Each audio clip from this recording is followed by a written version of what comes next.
বিশ্বের সবচেয়ে বড় কন্টেইনারবাহী জাহাজ নির্মাণ করেছে চীন। বৃহস্পতিবার চীনের সাংহাইয়ে জাহাজটিকে এর মালিক পক্ষের কাছে হস্তান্তর করা হয়। এর মাধ্যমে কন্টেইনারবাহী মাদার ভেসেল নির্মাণ প্রযুক্তিতে আরও এক ধাপ এগিয়ে গেল চীন। এমএসসি টেসা নামের জাহাজটি নির্মাণ করেছে চীনের China state shipbuilding corporation limited নিয়ন্ত্রিত জাহাজ নির্মাণ প্রতিষ্ঠান হুডং জংহুয়া শিপবিল্ডিং ডিজাইন ইনস্টিটিউট। 2020 সালে জাহাজটি নির্মাণের অর্ডার দেয় জেনেভা ভিত্তিক বিশ্বের অন্যতম বৃহৎ শিপিং কোম্পানি মেডিটেরিয়ানিয়ান শিপিং কোম্পানি বা এমএসসি। জাহাজটি নির্মাণে বিশ্বের সর্বাধুনিক প্রযুক্তির সমন্বয় করা হয়েছে বলে জানিয়েছে এর নির্মাতা প্রতিষ্ঠান। এতে প্রথমবারের মতো ব্যবহার হয়েছে বাবল ড্রাগ রিডাকশন ও শাফট জেনারেটর সিস্টেম। এর মাধ্যমে কম জ্বালানি খরচে অনেক বেশি পরিমাণে মাল বহনে সক্ষম হবে জাহাজটি। পাশাপাশি নিঃসরিত হবে অনেক কম কার্বন ডাই অক্সাইড।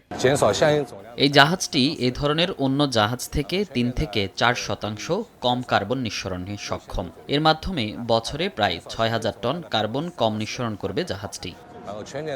রকমারি ডিসকাউন্টের উপরে শুধুমাত্র নগদ দিয়ে পেমেন্ট করলেই পাবেন আরো 21% ক্যাশব্যাক।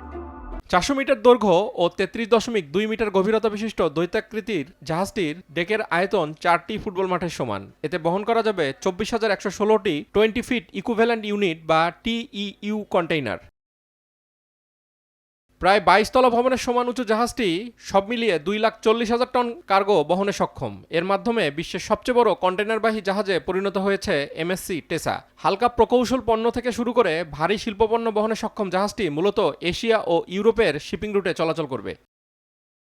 রাইসুল ইসলাম, সময় সংবাদ।